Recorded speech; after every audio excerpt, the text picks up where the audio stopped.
everyone, my name is Nikisha Crochet and welcome to Lollipop's Lounge. Thanks for tuning in. I created this channel for the purpose of being my video journal, and I hope to encourage people throughout their journey by sharing some of my past experiences and the lessons I've learned along the way. I pray my story may be used as inspiration for those out there just looking to be inspired.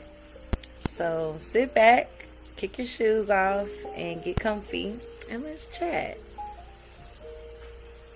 So today I want to talk about mastering self-hatred. I was the type of person that would take myself into just a whole season of isolation by not showing up for myself, not showing up for my friends, not showing up for my family, not showing up for anyone, just because I just didn't want to be bothered. I felt fed up with life, just so over it and everybody. Oftentimes we feel like if we cut people off, we think we can just avoid the drama and we don't have to take any accountability for anything if we just cut people off and stay in our own little world. And in my last video I did talk about how I like to be in my own bubble, but sometimes I do feel like with me doing that, I tend to push good people away that are probably there to do more good than harm. But because I would have this mentality of fear of being hurt, and it would just outweigh my fear of loneliness, I was so content with being by myself, not being bothered, and oftentimes I knew I was lying to myself. Like, even now when I think, I knew I was lying to myself. I was telling myself whatever I had to tell myself in order to convince myself to be happy, and with the reality of I was lonely. So that's what I want to talk about today. That self-hatred, that point where I just didn't care about myself or nobody, or I didn't realize the hateful things that I was doing to myself because I was so afraid of being hurt by other people, and trying to mask that was a journey within its own. Something that led me to learn the lesson of the experience that I dealt with, like the experience that led to me learning the lesson, that I believe with me having dark skin, and I also had psoriasis in my hair and all down my body, to the point where it looked like I had chicken pox all over my skin. And I grew up with nappy hair, kinky and coarse hair that never reached past my ears, because I always had like a little fro, and it was maybe like a 1-inch or 2-inch fro. And then sometimes my mom, she would press my hair out and it might reach like the back of my neck, maybe the top of my shoulders, but for the most part I was rocking the natural at a young age, and that was not popular back then. But nevertheless, I was super nice. I really just wanted everybody to be my friend. And I didn't realize that I wasn't pretty enough to be considered popular. I was barely even likable. Even by my teachers. Like, because I talk so much, I would literally, that would be the only reason why I would even get in trouble in school. I made good grades. I attended school every day. I wasn't fighting, but talking, I was a little chatterbox. You couldn't stop me from talking. Actually, I had a teacher pull me out of the class one day and told me that she was surprised that I made such a good grade on the state exam because I talked so much in her class. She felt the need to pull me out of class just to tell me that.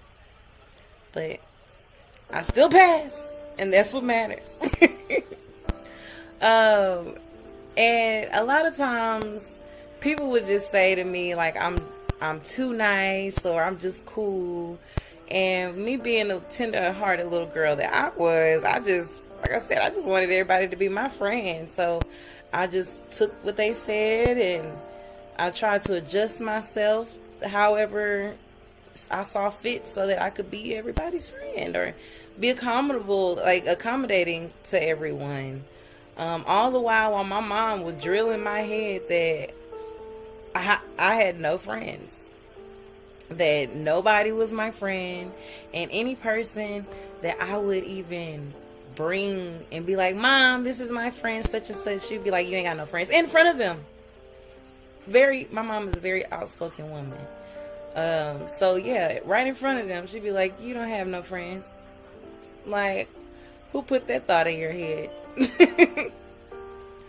And I mean, I realized that was just her way of preparing me for life, because she understood that her little girl wasn't going to have an easy life just based on what I looked like. And I was chubby. I was the chubby little cheesy girl, you know. And she definitely saw my innocence and just wanted to protect me. And by protecting me, she just had to introduce me to a limited belief system of thinking that no one would ever be my friend. And of course, being a child, you want to prove people wrong, like especially your parents. You want to prove your parents wrong, no one else. And just have them believe or try to convince myself that, oh, I'm gonna have friends. I'm gonna be the most friendliest person you ever know. I'm gonna have some friends. If Nikisha Crochet don't have nothing else, Nikisha Crochet gonna have some friends. But life started to teach me more of what she was trying to convey back then. And because of that, I started to spiral and got to a point where I was no longer even able to show up for myself. I had poured so much of myself into other people and trying to convince them that I was worthy enough to even be called their friend, that I wasn't even able to show up for myself. And then eventually I wasn't able to show up for them either. So then I went through that season to where I was just isolated and working all the time and didn't even want to show up to the family reunion.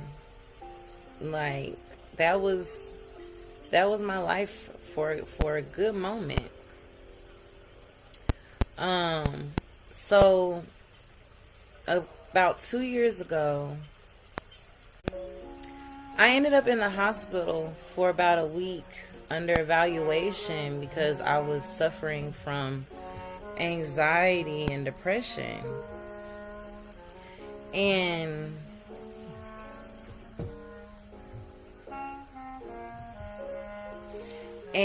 the doctors, they wouldn't really tell me what was wrong with me while I was there. And I still don't have an official diagnosis, but I believe they told my mom that I was schizophrenic and I was basically just having an episode, which a lot of times people just don't understand when, especially as a woman of color, I have a lot of just past experiences, current events, and then the stuff that goes on in the world around me that would just weighed so heavily on me to where it was just overwhelming.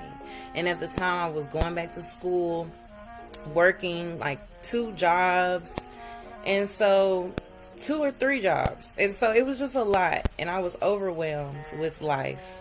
So I ended up having what the doctors told me was a mental breakdown, basically. So after coming out of the hospital, I ended up going to therapy. And in therapy, I really started to do that inner work and understand a different perspective over some of the things that I had been through in life. I started reading more, listening to podcasts to help change my perspectives on the things that I was taught growing up.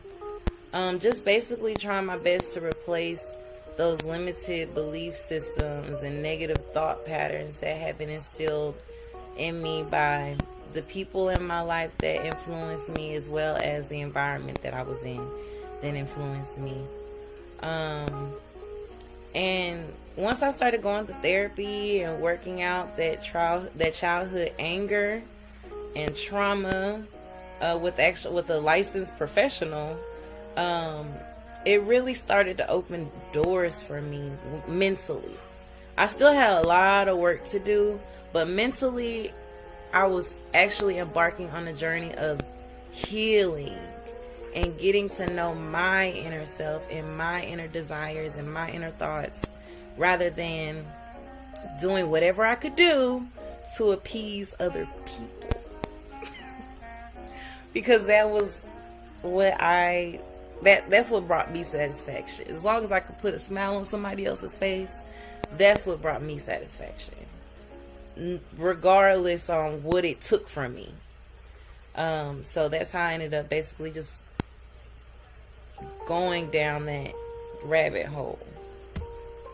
And then pulling myself out of that, I started to understand that people evolve, especially with myself, because it started with my own evolution. Before I went into the hospital, I was already starting to read or listen to audiobooks. And one of the audiobooks that I was listening to was by Sarah Jakes Roberts, or Pastor T.D. Jakes' daughter, Sarah. She has this book called Woman Evolve.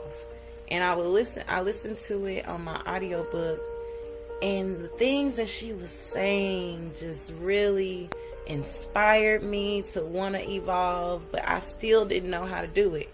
I still couldn't put my finger on what the first step would even be, like, because of some of the things I had experienced in life. I've just to kind of touch on the subject, like I've experienced every sort of abuse, from physical, emotional, sexual, literal, every category of abuse I've experienced. And I still, through it all, try my best to keep a positive attitude. I try to stay happy, keep a smile on my face.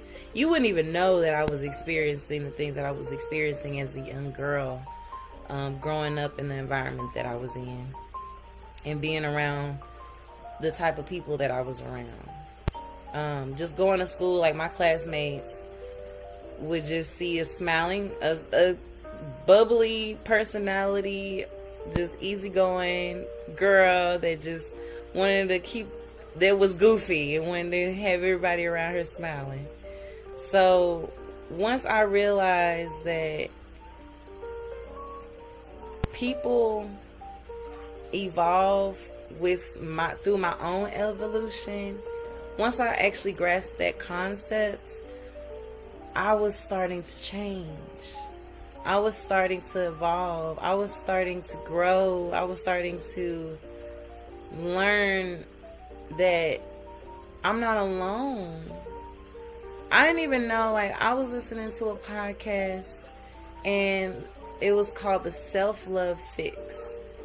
And the girl on there, she would just talk about how her parents were narcissists and how she developed a codependent personality type because of how narcissistic her parents were, and her desire to fulfill this standard that would satisfy them and would make them proud of her to be called, their daughter. And I realized that my journey was similar.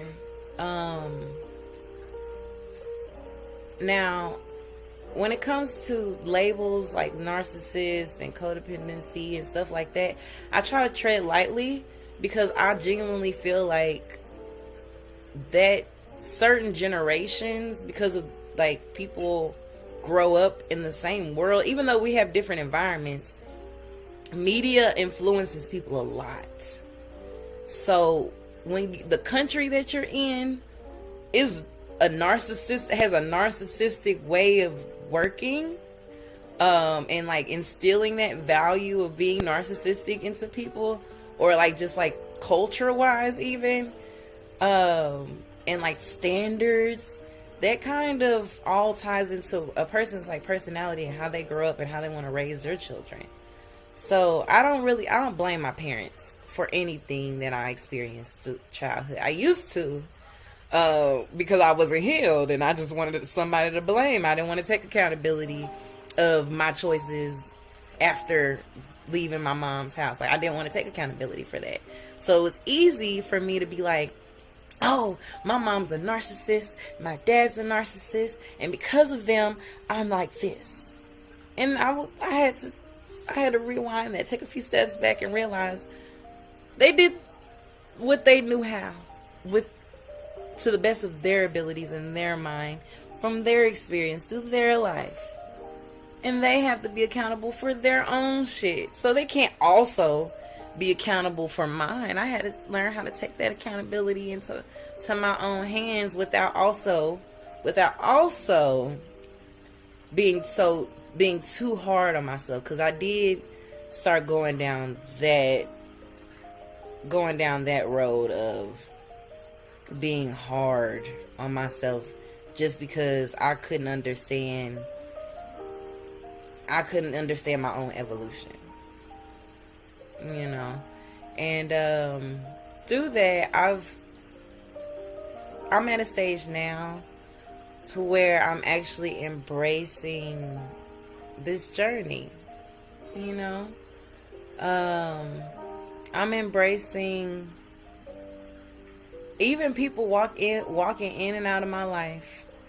I'm embracing that, because for a while I would try to control people. For a while, not in a sense of telling them how to be necessarily, unless they asked, but I would try to force people to stay around me because I was afraid to lose people.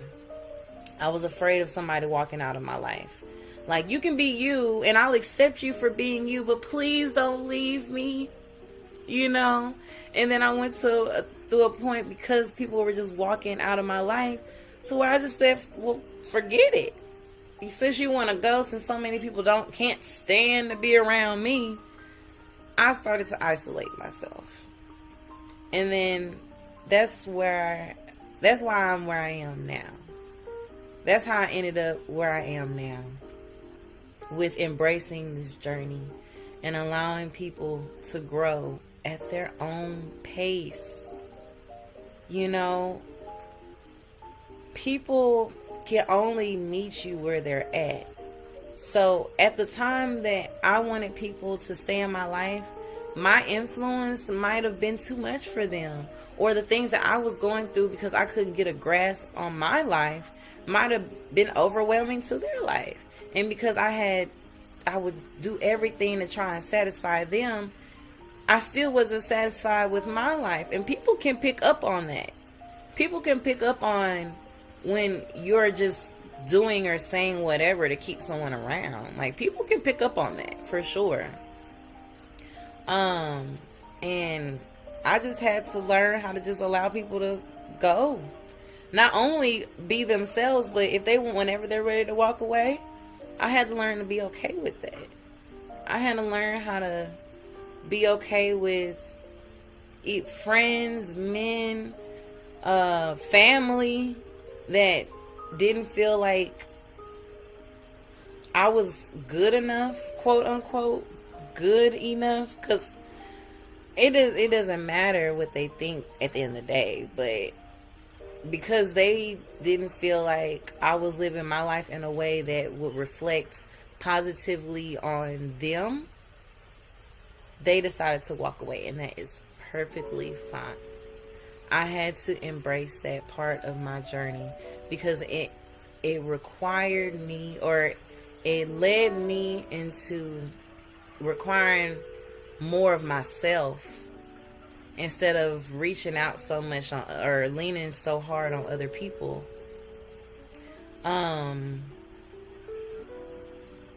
One thing that was very much my personality was holding too tightly onto people's coattails, just because I was dealing with my abandonment issues. Like, to be honest, I was dealing with abandonment issues from my parents, from both of my parents. Like when I was young, my mom didn't take care of me as like a young baby, to where like I had my grandmother and aunts and older cousins that were taking their responsibility of changing my diaper and taking care of me. I was even left on my mom's porch because my mom did not want to take care of me. And then my dad was living his own life with his girlfriend. So growing up, I had true abandonment issues that I'm still working through. I'm at a point where I've accepted them for who they are and understand that they were dealing with their own mental struggles and their own battles and trying to achieve the life that they wanted to achieve on their own. Like, I understand, and I don't hold it against them, because ultimately it was just a part of my journey. And that's okay. It's okay that they had to do what they had to do so that I could become who I had to become. And I hope that through my journey, I just want to be able to inspire other people. You know, I just want to be able to help other people look and reevaluate themselves and their life. And hopefully with my video journals, I can be able to do that. So yeah, that's my thoughts on mastering self-hatred. Whenever you replace those limiting belief and negative thought patterns, you understand that people evolve, and you embrace the journey and allow people to grow at their own pace, I feel like you learn how to love yourself a little bit better. You learn how to love yourself a lot better. That's what I think about the mastery of self-hatred. I hope you enjoyed today's episode. For me, this is just a way to record my healing journey. And I pray that I was able to say something to be able to inspire you during your journey. All right. I'll see you next time.